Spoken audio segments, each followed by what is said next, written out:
ਸਿਸੋਦੀਆ ਤੋਂ ਸੀਬੀਆਈ ਦੀ ਪੁੱਛਗਿੱਛ ਨੂੰ ਲੈ ਕੇ ਜ਼ਬਰਦਸਤ ਬਵਾਲ ਹੋਇਆ ਹੈ। ਦਿੱਲੀ ਦੇ ਵਿੱਚ ਸੀਬੀਆਈ ਦਫ਼ਤਰ ਦੇ ਬਾਹਰ ਆਮ ਆਦਮੀ ਪਾਰਟੀ ਨੇ ਪ੍ਰਦਰਸ਼ਨ ਕੀਤਾ। ਧੱਕਾ ਮੁੱਕੀ ਤੋਂ ਬਾਅਦ ਸੰਜੇ ਸਿੰਘ ਨੂੰ ਹਿਰਾਸਤ ਦੇ ਵਿੱਚ ਲਿਆ ਗਿਆ ਹੈ। ਜੀ ਹਾਂ, ਸੀਬੀਆਈ ਦਫ਼ਤਰ ਦੇ ਬਾਹਰ ਧਰਨੇ ਤੇ ਬੈਠੇ ਸਨ ਸੰਜੇ ਸਿੰਘ। ਸਿਸੋਦੀਆ ਨੂੰ गिरफ्तार ਕਰਨ ਦੀ ਸਾਜ਼ਿਸ਼ ਘੜੀ ਜਾ ਰਹੀ ਹੈ। ਸੰਜੇ ਸਿੰਘ ਨੇ ਕਿਹਾ ਕਥਿਤ ਸ਼ਰਾਬ ਘੁਟਾਲੇ ਨੂੰ ਲੈ ਕੇ ਸਿਸੋਦੀਆ ਤੋਂ ਪੁੱਛਗਿੱਛ ਫਿਲਹਾਲ ਜਾਰੀ ਹੈ ਤੇ ਸੀਬੀਆਈ ਦਫ਼ਤਰ ਦੇ ਬਾਹਰ ਆਮ ਆਦਮੀ ਪਾਰਟੀ ਪ੍ਰਦਰਸ਼ਨ ਕਰ ਰਹੀ ਹੈ। ਦਿੱਲੀ ਦੇ ਵਿੱਚ ਜ਼ੋਰਦਾਰ ਮੁਜ਼ਾਹਰਾ ਆਮ ਆਦਮੀ ਪਾਰਟੀ ਦੇ ਵੱਲੋਂ ਕੀਤਾ ਜਾ ਰਿਹਾ ਹੈ।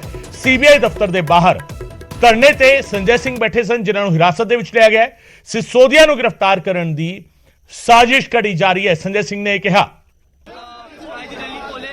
ਲਗਾਤਾਰ ਦਿੱਲੀੋਂ ਇਸ ਖਬਰ ਤੇ ਸਾਡੀ ਨਜ਼ਰ ਹੈ। ਦਿੱਲੀ ਤੋਂ ਜਿਹੜੀ ਖਬਰ ਸਾਹਮਣੇ ਆ ਰਹੀ ਹੈ, ਸਿਸੋਦੀਆ ਦੇ ਨਾਲ ਪੁੱਛਗਿੱਛ ਹੋ ਰਹੀ ਹੈ ਇਸ ਵੇਲੇ ਮਨੀਸ਼ ਸਿਸੋਦੀਆ ਦੇ ਨਾਲ ਸੀਬੀਆਈ ਦੇ ਦਫ਼ਤਰ ਦੇ ਵਿੱਚ। ਦਿੱਲੀ ਦੇ ਵਿੱਚ ਕਥਿਤ ਐਕਸਾਈਜ਼ ਘੁਟਾਲੇ ਨੂੰ ਲੈ ਕੇ ਇਹ ਪੁੱਛਗਿੱਛ ਕੀਤੀ ਜਾ ਰਹੀ ਹੈ। ਕਥਿਤ ਸ਼ਰਾਬ ਘੁਟਾਲੇ ਨੂੰ ਲੈ ਕੇ ਪੁੱਛਗਿੱਛ ਜਿਹੜਾ ਹੈਗਾ ਉਹ ਕੀਤੀ ਜਾ ਰਹੀ ਹੈ। ਮਨੀਸ਼ ਸਿਸੋਦੀਆ ਤੋਂ ਇਹ ਪੁੱਛਗਿੱਛ ਜਿਹੜਾ ਹੈਗਾ ਉਹ ਕੀਤੀ ਜਾ ਰਹੀ ਹੈ। ਔਰ ਮਨੀਸ਼ ਸਿਸੋਦੀਆ ਨੇ ਅੱਜ ਜਦੋਂ ਸੀਬੀਆਈ ਦੇ ਦਫ਼ਤਰ ਜਾਣਾ ਸੀ ਤਾਂ ਉਹਨਾਂ ਦੀਆਂ ਤਸਵੀਰਾਂ ਜਿਹੜਾ ਹੈਗਾ ਸਾਹਮਣੇ ਆਈਆਂ। ਪਰਿਵਾਰ ਦੇ ਨਾਲ ਜਿਹੜਾ ਹੈਗਾ ਉਹਨਾਂ ਦੀਆਂ ਤਸਵੀਰਾਂ ਸਾਹਮਣੇ ਆਈਆਂ। ਕਿਸ ਤਰੀਕੇ ਉਹ ਤਾਕਤ ਦਾ ਪ੍ਰਦਰਸ਼ਨ ਕਰਦੇ ਹੋਏ सीबीआई के दफ्तर पहुंचते ने। शंकर आनंद मेरे सहयोगी इस वे मेरे नाल जुड़ गए हैं। शंकर, सीबीआई दफ्तर के बाहर आम आदमी पार्टी का जोरदार प्रदर्शन, इस वक्त क्या तस्वीर है? देखिए, आम आदमी पार्टी के जो कई नेता जो हैं वो सीबीआई मुख्यालय के पास पहुंचे हैं। हालांकि सीबीआई के जो मुख्य गेट है, मुख्य गेट पे सिर्फ यहाँ पर सोमनाथ भारती यहाँ पे पहुंचे हैं, लेकिन उससे तकरीबन 200 मीटर के फासले पर कई जो आम आदमी पार्टी के वरिष्ठ नेता वो वहाँ पे धरने पे बैठे हुए हैं और एक तरह से कहा जा सकता है केंद्र सरकार के खिलाफ वो अपनी आवाज वहाँ से बुलंद कर रहे हैं।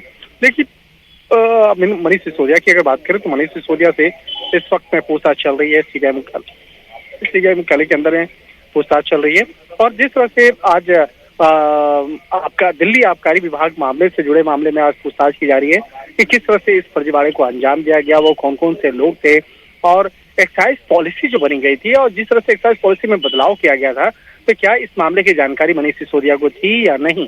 क्योंकि देखिए, आबकारी मंत्रालय जो है वो सिसोदिया के पास है। मनीष सिसोदिया उन तमाम मामलों पर फैसला लेने में प्रमुख अधिकारी रहे हैं और मंत्रालय इनके पास है, लिहाजा इनकी जो भूमिका है वो भी काफी महत्वपूर्ण होती है। इसीलिए आज पहली बार मनीष सिसोदिया को आज जांच एजेंसी के सामने बुलाया गया और आज उनसे पूछताछ की जा रही है। तो अब देखना लाजमी होगा कि किस तरह से आज पूछताछ होती है और कितनी देर तक पूछताछ चलती है। हालांकि आम आदमी पार्टी के कई नेता जो हैं यहाँ पर धरना, एक तरह से धरना प्रदर्शन के मूड में बैठे हुए हैं और उनका कहना है कि जांच एजेंसियों का दुरुपयोग किया जा रहा है। तो इस मामले को लेकर ये आरोप लगा रहे हैं, लेकिन जांच एजेंसी के जो हमारे सूत्र हैं वो बताते हैं कि अगर किसी की भूमिका सामने आती है, अगर किसी का इन्वॉल्वमेंट होता है तो उसी बात को ध्यान में रख करके पूछताछ के लिए नोटिस भेजा जाता है और इसी के तहत मनीष सिसोदिया को पूछताछ के लिए नोटिस भेजा गया था और आज उस मामले में पूछताछ की जा रही है। तो ये पूछताछ की जो प्रक्रिया है देर शाम 7 बजे तक चल सकती है और अब देखना लाजमी होगा कि निकलने के बाद पूछताछ की प्रक्रिया से जब निकलते हैं तो मनीष सिसोदिया किस तरह से इस मामले पर औपचारिक तौर पर स्टेटमेंट देते हैं। जी शंकर, यही सवाल आम आदमी पार्टी खड़ा कर रही है कि मनीष सिसोदिया आज की पूछताछ के बाद बाहर आएंगे भी या नहीं। आम आदमी पार्टी को दावा यह कर रही है कि उन्हें गिरफ्तार किया जा सकता है। देखिए, जांच एजेंसी को जहां तक मैं समझता हूं, पिछले कई सालों से मैं जांच एजेंसी को मैं काफी नजदीकी से मैं कवर करता रहा हूं, तो कभी भी डायरेक्ट सीधे तौर पे इस तरह से गिरफ्तारी नहीं होती है। जब भी कोई वो बड़ा मामला होता है तो उन मामलों पर कई राउंड की पूछताछ होती है। कई बार पूछताछ करने के लिए आपको 4 बार 5 बार बुलाया जाता है और पूछताछ के दौरान आपके तमाम बयानों को दर्ज किया जाता है और कई बार कई आरोपियों के साथ में आमने सामने बैठा करके पूछताछ की जाती है। तो ये पैटर्न है जांच एजेंसी का पूछताछ करने का। तो अभी जो है गिरफ्तारी की जो संभावनाएं हैं वो बेहद कम है। अभी सीबीआई पहली बार आज पूछताछ के लिए मनीष सिसोदिया को बुलाया है, तो आज गिरफ्तारी होने की जो संभावनाएं हैं वो बेहद कम है। ये महज एक राजनीतिक जो एक आरोप प्रत्यारोप है उसके मद्देनजर इसको देखा जा सकता है, लेकिन इतना तो स्पष्ट है कि जैसे जैसे इस मामले में तफ्तीश का दायरा आगे बढ़ता जाएगा उसके बाद इस मामले में कई आरोपियों की मुश्किलें आने वाले वक्त में बढ़ सकती है। बहुत बहुत शुक्रिया शंकर इस तमाम जानकारी के लिए। शंकर आनंद मेरे सहयोगी जानकारी दे रहे सन।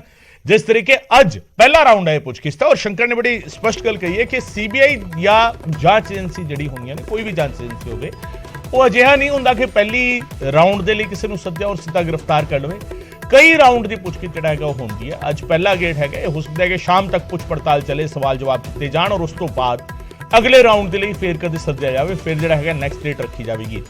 ਜਿਹੜੇ ਇਲਜ਼ਾਮ ਪਾਰਟੀ ਦੇ ਵੱਲੋਂ ਲਾਏ ਜਾ ਰਹੇ ਨੇ, ਜਿਹੜਾ ਖਦਸ਼ਾ ਜ਼ਾਹਿਰ ਕੀਤਾ ਜਾ ਰਿਹਾ ਹੈ, ਪੋਲੀਟੀਕਲੀ ਜਿਹੜਾ ਹੈਗਾ ਇਸ ਨੂੰ ਸਮਝਿਆ ਜਾ ਸਕਦਾ ਹੈ ਕਿ ਪੋਲੀਟੀਕਲ ਇਲਜ਼ਾਮ ਤਰਾਸ਼ੀਆਂ ਦਾ ਜਿਹੜਾ ਦੌਰ ਹੈਗਾ, ਸਿਆਸੀ ਇਲਜ਼ਾਮ ਤਰਾਸ਼ੀਆਂ ਦਾ ਦੌਰ ਹੈ, ਉਸ ਦੇ ਵਿੱਚ ਹੀ ਇਹ ਕੜੀ ਹੈਗੀ ਹੈ। ਪਰ ਆਉਣ ਵਾਲੇ ਦਿਨਾਂ ਦੇ ਵਿੱਚ ਇਸ ਮਾਮਲੇ ਨਾਲ ਜੁੜੇ ਲੋਕਾਂ ਦੀਆਂ ਮੁਸ਼ਕਿਲਾਂ ਵੱਧ ਸਕਦੀਆਂ ਨੇ। ਜਿਵੇਂ ਜਿਵੇਂ ਰਾਉਂਡ ਅੱਗੇ ਵਧਣਗੇ, ਪੁੱਛ ਪੜਤਾਲ ਦੇ ਰਾਉਂਡ ਅੱਗੇ ਵਧਣਗੇ, ਉਵੇਂ ਉਵੇਂ ਜਿਹੜਾ ਹੈਗਾ ਦਿੱਕਤਾਂ ਜਿਹੜਾ ਹੈਗਾ ਉਹ ਵਧਣਗੇ।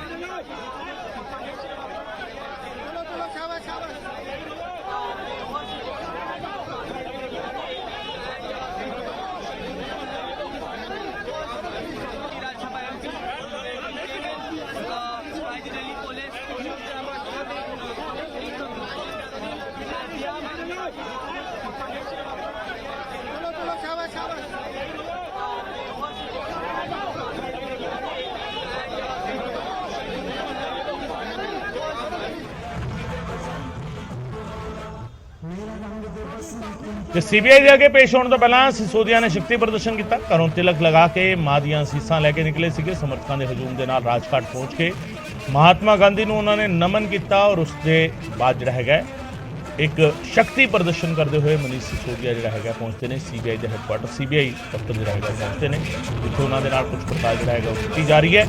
ਪੇਸ਼ੀ ਦੇ ਬਹਾਨੇ ਸ਼ਕਤੀ ਪ੍ਰਦਰਸ਼ਨ ਮਨੀਸ਼ ਸਿਸੋਦੀਆ। ਤਿੰਨ ਤਸਵੀਰਾਂ, ਪਹਿਲੀ ਤਸਵੀਰ ਦੇ ਪਰਿਵਾਰ ਦੇ ਨਾਲ ਖੜੇ ਹੋਣ ਦੀ ਤਸਵੀਰ ਜਿਹੜਾ ਹੈਗਾ ਉਹ ਸਾਹਮਣੇ ਆਉਂਦੀ ਹੈ। ਤਿਲਕ ਲਗਾ ਕੇ ਜਿਹੜਾ ਹੈਗਾ ਘਰੋਂ ਨਿਕਲਦੇ ਨੇ, ਮਾਂ ਦੀਆਂ ਸੀਸਾਂ ਲੈ ਕੇ ਨਿਕਲਦੇ ਨੇ ਔਰ ਉਸ ਤੋਂ ਬਾਅਦ ਰਾਜਘਾਟ ਜਾਂਦੇ ਨੇ, ਮਹਾਤਮਾ ਗਾਂਧੀ ਨੂੰ ਸ਼ਰਧਾਂਜਲੀ ਦਿੰਦੇ ਨੇ। ਉਸ ਤੋਂ ਬਾਅਦ ਅਖੀਰ ਜਿਹੜੀ ਤਸਵੀਰ ਹੈਗੀ ਹੈ ਜਿਸ ਦੇ ਵਿੱਚ ਸ਼ਕਤੀ ਪ੍ਰਦਰਸ਼ਨ ਮਨੀਸ਼ ਸਿਸੋਦੀਆ ਦਾ ਨਜ਼ਰ ਆ ਔਰ ਇਸ ਪੂਰੇ ਹਾਲਾਤ ਨੂੰ ਲੈ ਕੇ ਟਵੀਟ ਵੀ ਜਿਹੜਾ ਹੈਗਾ ਉਹ ਕੀਤੇ ਗਏ ਸੀ।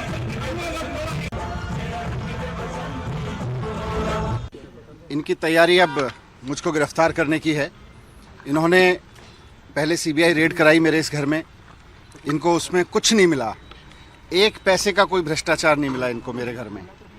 उसके बाद इन्होंने मेरे बैंक लॉकर की जांच कराई, बैंक लॉकर छाने सीबीआई ने, वहाँ पे इनको कुछ नहीं मिला। इनको लग रहा था वहाँ कोई प्रॉपर्टी के दस्तावेज मिलेंगे, कैश मिलेगा, गोल्ड मिलेगा, वहाँ कुछ नहीं मिला। मेरे बैंक लॉकर में कुछ नहीं मिला।